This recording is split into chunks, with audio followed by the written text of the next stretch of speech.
In the previous episode of Sweet Home, we witnessed the unsettling transformation of people into monsters in this world, with no clear explanation as to how or why this is happening.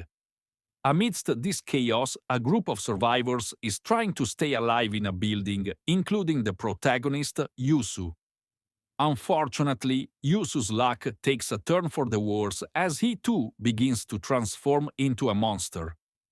In this video, I'll tell you what happens next, but for the full story, make sure to check out the previous episode. We see Yusu struggling with his transformation, but before fully becoming a monster, he is determined to save the two children. He instructs them to go to room 1408, where they can find safety. However, as the children attempt to leave, the father of all monsters arrives, a colossal, unstoppable creature that smashes through doors and walls effortlessly. Yusu tries to hold the monster back, but how can he, in his weakened state, possibly stop such a terrifying force? He urges the kids to run upstairs, and they manage to escape, but the monster unleashes its fury on Yusu. While an ordinary person would have died from such an attack, Yusu's monstrous transformation allows his body to heal. Hearing the commotion, Jisoo and Jaina arrive and find Yusu injured. They suspect he might be infected, but Yusu regains consciousness and insists that they must save the children, who have fled upstairs with the monster in pursuit. The trio agrees and heads upstairs to rescue the kids. Meanwhile, the two children face another threat, the beheaded monster from earlier. Just as it approaches them, the giant monster arrives, and the two monsters engage in a brutal fight. As expected, the giant monster proves unstoppable, killing the beheaded monster and turning its attention to the children. Luckily, the woman who had lost her daughter earlier arrives to protect the kids. She pleads with the monster to spare them, but it attacks her, leaving her injured. At this critical moment, Yusu, Janu, and Jisoo arrive. Yusu manages to escape with the children, leaving Jisoo and Janu to face the monster. The woman, now transformed into a monster herself, regains consciousness and joins the fight. Together, they launch a coordinated attack on the giant monster, and Janu delivers the final blow, sending the monster plummeting from the building. Whether it survives or not remains a mystery for now. After the battle, everyone gathers in Yusu's room, safe for the time being. However, the uncertainty of their survival looms over them. Meanwhile, remember Siyu? She had gone to the electrical room to restore power, and she succeeds in turning on the lights. What happens next? We'll have to wait for the next episode to find out. But in the meantime, a monster attacks Siyu and imprisons him. The lights turn on and the TV flickers to life. On the screen, the president of the country addresses the nation, declaring that a state of emergency has been imposed and martial law is now in effect everywhere. For those unaware, martial law means that all civilian laws and courts are suspended and the military has full control over the country. The military will decide what happens to whom. The president explains that the monster phenomenon is not spreading through a virus or infection. Instead, the monster takes control of humans by exploiting their greed, fear, or unfulfilled desires. Once a person succumbs to these emotions and dies, they cannot heal themselves and will perish permanently. These critical moments are referred to as the golden hour. The president advises that if anyone suspects they or others are turning into monsters, they should either imprison or kill them to protect themselves. However, as the president speaks, his fear becomes evident. The monster senses this fear, and in a shocking turn of events, the president himself transforms into a monster. The military, left with no choice, kills the president on live TV. The entire building is gripped with fear and confusion. No one knows what to do next, including Yusu. Realizing the gravity of the situation, Yusu decides to take action. The next morning, he makes an announcement over the building's speaker system, urging everyone in the building to gather on the first floor with whatever weapons or supplies they have. He emphasizes that they must unite to survive and stay safe. Yusu, Jisoo, and Jan-ho listen to the announcement and decide to head to the first floor to assess the situation. They plan to return for Dusi and the children if everything seems safe. As they make their way down, Yunsu slips and falls from the 12th floor to the ground below. While such a fall would have killed a human, Yunsu, now a monster, survives. When everyone reaches the first floor, the residents notice Yusu's monstrous transformation and grow suspicious. They debate whether to kill him or let him live. The supermarket owner, Siak, argues that Yusu should be killed to prevent him from potentially harming others if he fully transforms. However, others oppose this idea, insisting that they cannot kill someone without a proper justification. They decide to hold a vote to determine Yusu's fate. After the votes are cast, Yusu is spared, much to Siak's anger and frustration. Siak's fear and anger prove to be his downfall, as these emotions awaken the monster within him.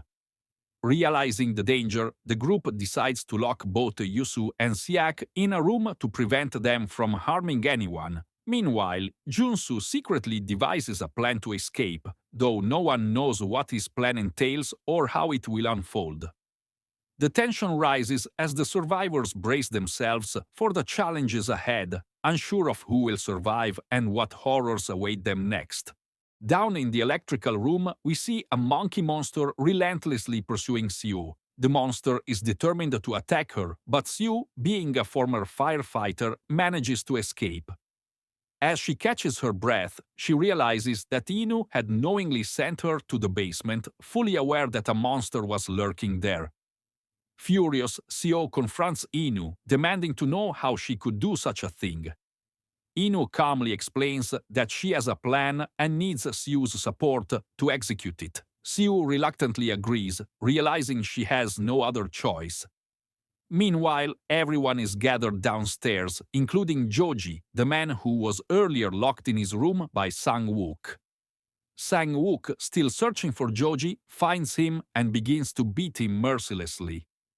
Janu steps in to stop Sang-wook, but Joji is terrified. He knows that if he stays downstairs, Sang-wook might kill him.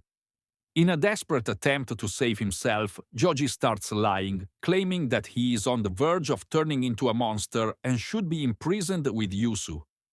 The group agrees and locks him up. However, during the scuffle with Sang-wook, a key falls out of Joji's pocket, a key to his room.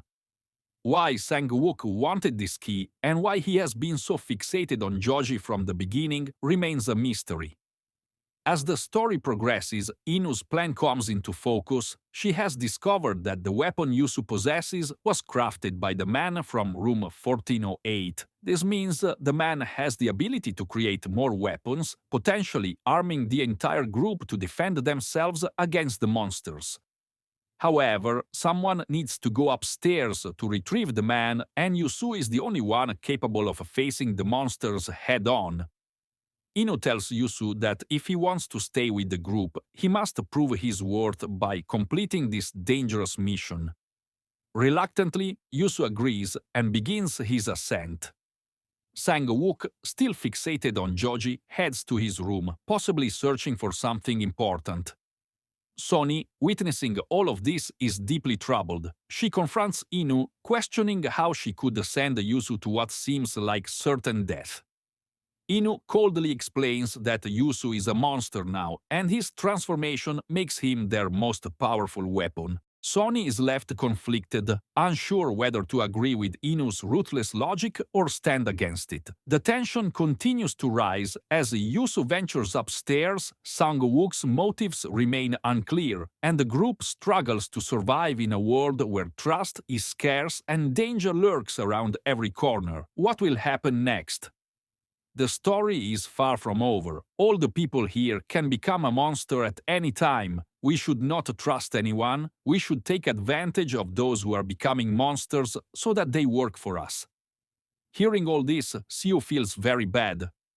She thought Nayu was a good person, but Inu turned out to be a selfish and mean person. Both of them did not know that Jishu was listening to their conversation, and now Jishu decides that she will try to get out of here along with Janu. Everyone was trying to escape in their own way, and on the other side, Yu Sung-wook was going upstairs. He meets many monsters, and both of them are moving forward, killing every monster. But then a monster comes there who attacks Sang-wook. Jisoo is also not able to understand what to do, and then Jure and her uncle who live in this building come to help them. They both kill that monster and save both of them and take them to their flat. Sang-woo leaves from there because he had to go to Naji's room, and Yusu tells them that I have to go to Toji's flat in 1408 to save the children. He tells Uncle Jansu that I will die in a few days, I have a disease, so I want to go to the monster with you. Yusuf agrees. The three of them go to Desu, and Desu tells them that the woman who was there has also become a monster, and now only 3 of us are left. Yusu explains to the 3 of them that they should go to the first floor. Nasu takes the 3 of them to the first floor, and on the other side, Sang-wook reaches Naji's room. There are a lot of pictures, and here we are told why Sang-wook was after Naji. Sang-wook had a sister who was killed by this man named Janchi many years ago.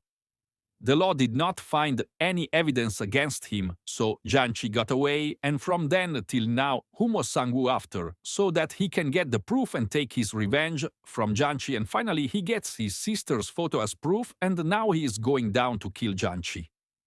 Janchi also comes to know that Sang-wook is going towards his room with the key of his room.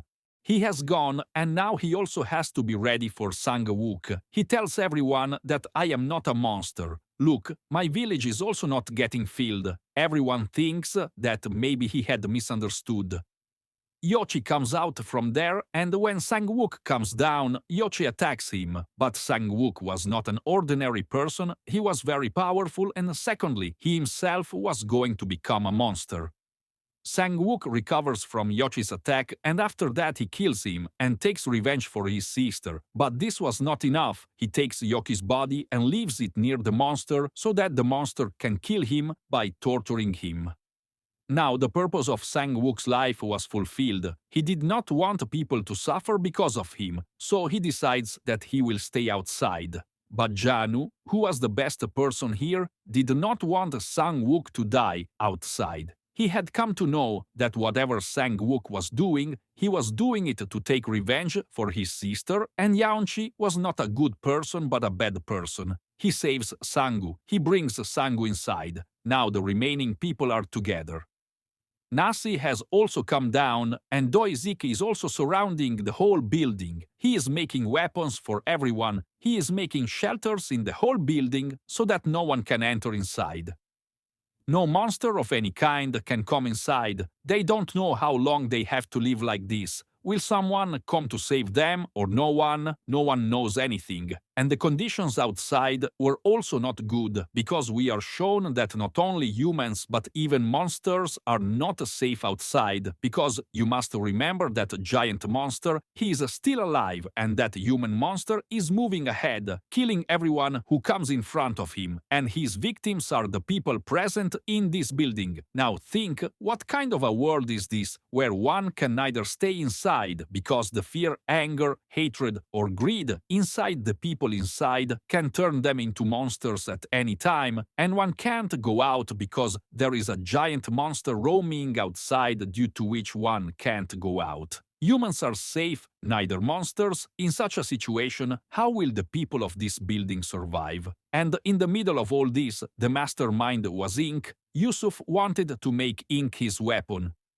Yusuf was compelled to agree to all the things of Inyuk, and on the instructions of Inyuk, he was bringing all the things of Yunxiang's service there, was fighting with monsters, was killing monsters, but for how long Yeso will be able to do all this, nobody knows, because remember that giant monster, he is still outside. Nobody is safe in this building, because the fear, greed, anger, hatred inside anyone can turn him into a monster at any time. So if you stay inside, the monster will kill you, and if you come out, then a giant monster is waiting for you, in whose hands neither monsters nor humans, nobody is safe. Whoever comes in his way will be killed, and he is moving towards the building to kill his prey. And his prey is all the people present in the building. The story ahead is going to be very interesting. So wait for the next episode, and if you have not watched it yet, if you haven't seen the previous video till now, then definitely go and watch it so that you guys can understand the whole story. So wait for the next episode. Till then, thank you and goodbye.